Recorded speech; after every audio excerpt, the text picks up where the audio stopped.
दोस्तों, आज के वीडियो में हम बात करने वाले हैं महाकुंभ के बारे में। जैसा कि आप सभी जानते हैं कि आने वाले कुछ ही दिनों में प्रयागराज महाकुंभ शुरू हो जाएगा। तो हम जानेंगे महाकुंभ क्या होता है, महाकुंभ क्यों मनाया जाता है, इसके पीछे क्या रीजन है, और उसके साथ साथ प्रयागराज महाकुंभ से जुड़ी हुई बहुत सारी जानकारी भी देंगे। और उसके साथ साथ जानेंगे कि प्रयागराज तक कैसे पहुंचा जाए, प्रयागराज में कब स्नान है, कब शाही स्नान है और विशेष स्नान कब है, और प्रयागराज महाकुंभ कौन सी डेट से शुरू हो रहा है और कौन सी डेट को समाप्त हो रहा है। और उसके साथ साथ हम यह भी जानेंगे कि प्रयागराज महाकुंभ में आप कहाँ ठहर सकते हैं, कहाँ पर आपको बजट में कॉटेज मिलेंगे, होटल मिलेगा और धर्मशालाएं मिलेंगी। तो आज के इस वीडियो में पूरी जानकारी दी जाएगी। प्रयागराज महाकुंभ में कौन से मुख्य घाट पर स्नान होगा, उसके बारे में भी हम आपको जानकारी देंगे।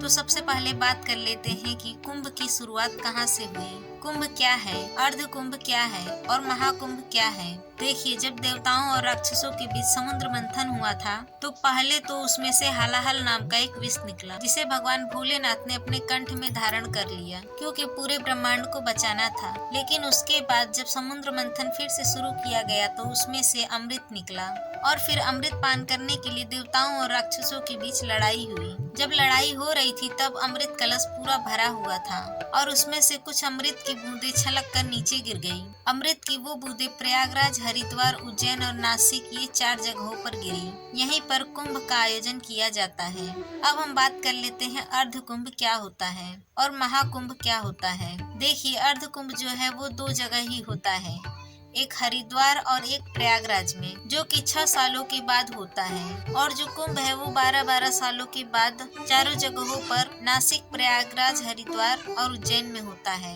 इस बार का जो प्रयागराज महाकुंभ है, जिसे पूर्ण महाकुंभ कहा जा रहा है, उसको इस बार बहुत ही विशेष माना गया है क्योंकि हर 12 साल के बाद इन चारों जगहों पर कुंभ होता है। जब 144 वर्ष पूरे हो जाते हैं, इसका मतलब जब 11 बार महाकुंभ प्रयागराज में लग जाता है तो जो 12वीं बार जब महाकुंभ लगता है उसे पूर्ण महाकुंभ कहा जाता है। तो इस बार का जो संयोग है वह 144 वर्षों के बाद आया है और इसी वजह से इस बार का जो महाकुंभ है सबसे खास माना जा रहा है। भारत का सबसे आध्यात्मिक मेला कुंभ और महाकुंभ होते हैं, जहाँ पर सबसे ज्यादा श्रद्धालु पहुँचते हैं और आस्था की डुबकी लगाते हैं। जब हरिद्वार कुंभ मेला चलता है तो लोग गंगा जी में डुबकी लगाते हैं और जब प्रयागराज में महाकुंभ होने जा रहा है तो यह और भी खास हो जाता है क्योंकि यहाँ पर गंगा जल भी है, यमुना जल भी है और सरस्वती जी का भी जल है जो कि वहाँ पर मिला हुआ है। तो बहुत ही बड़ा संगम है और प्रयागराज जो है तीर्थों का राजा है। अनुमान के अकॉर्डिंग लगभग 40 से 50 करोड़ श्रद्धालु जो है महाकुंभ में प्रयागराज पहुँचेंगे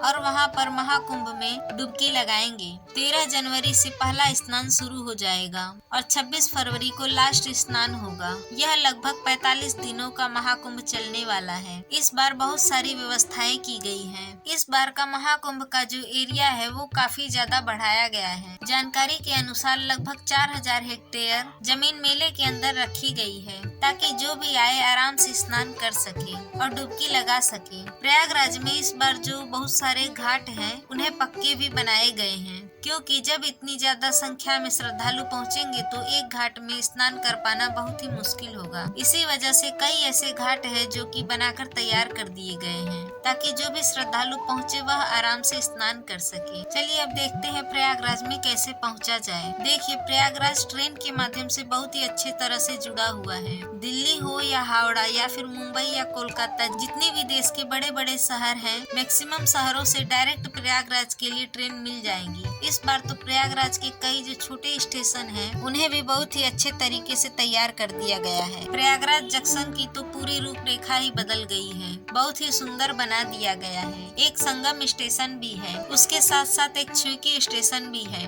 सुबेदारगंज स्टेशन है और नैनी स्टेशन भी है। बहुत सारे स्टेशन हैं जिनमें और भी आधुनिक सुविधाएं दी गई हैं ताकि जो भी श्रद्धालु वहां पर पहुंचे वह आसानी से ट्रेन के माध्यम से प्रयागराज में पहुंच जाए और डुबकी लगा सके। और दोस्तों, उसके साथ साथ अगर आप लोग फ्लाइट के माध्यम से पहुंचना चाहते हैं तो प्रयागराज में भी एयरपोर्ट अच्छा सा बन गया है, वहां आप लोग जा सकते हैं फ्लाइट के माध्यम से। बहुत सारे शहरों से बस की सुविधा भी प्रयागराज के लिए आपको मिल जाएगी, तो आप लोग बस से भी जा सकते हैं। अगर आप नॉर्मल अपना पर्सनल व्हीकल लेकर जाना चाहते हैं प्रयागराज महाकुंभ में, तो टोल टैक्स भी फ्री कर दिए गए हैं। सिर्फ जो कमर्शियल व्हीकल हैं उनके लिए वहां पर टोल टैक्स लगेगा। तो चलिए अब जान लेते हैं प्रयागराज महाकुंभ में डुबकी लगाने के लिए कौन कौन से घाट हैं। एक राम घाट है जो कि बहुत ही खास है, एक तो संगम स्थल है जो कि मुख्य जगह पर है, और एक अरल घाट है जहाँ पर आप डुबकी लगा सकते हैं, और एक दशामेश घाट है, वह भी बहुत ही अच्छा घाट है, वहाँ भी आप डुबकी लगा सकते हैं।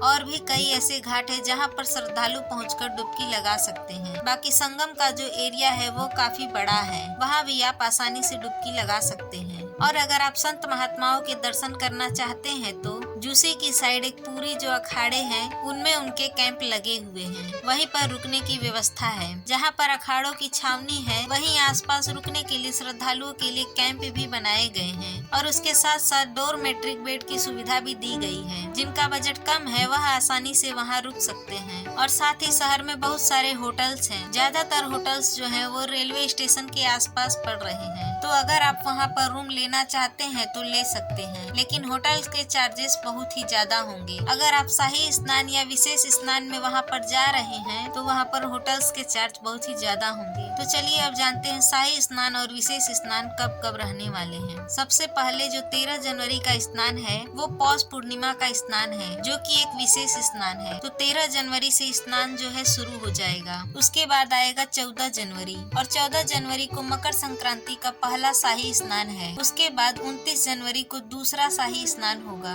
उस दिन मौनी अमावस्या का दिन है, उस दिन मौनी अमावस्या का स्नान है। मौनी अमावस्या का स्नान बहुत ही खास माना जाता है, यह दूसरा शाही स्नान है। उसके बाद 3 फरवरी को बसंत पंचमी पर शाही स्नान है, तो यह तीसरा शाही स्नान है। उसके बाद अचला सप्तमी 4 फरवरी को स्नान है, ये एक विशेष स्नान है। उसके बाद माघ पूर्णिमा जिसे माघी पूर्णिमा भी कहते हैं 12 फरवरी को स्नान है, तो यह एक विशेष स्नान है। उसके बाद महाशिवरात्रि का स्नान आएगा, यह भी एक विशेष स्नान है। महाशिवरात्रि में भी बहुत सारे लोग जो है पवित्र संगम में डुबकी लगाते हैं, तो यह खास स्नान है। बाकी 13 जनवरी से लेकर 26 फरवरी के बीच में जो बाकी के स्नान है वह नॉर्मल स्नान होंगे। उन दिनों में भी करोड़ों लोग स्नान करते हैं। तो ये थी आज की वीडियो पसंद आया हो तो वीडियो को लाइक जरूर करें।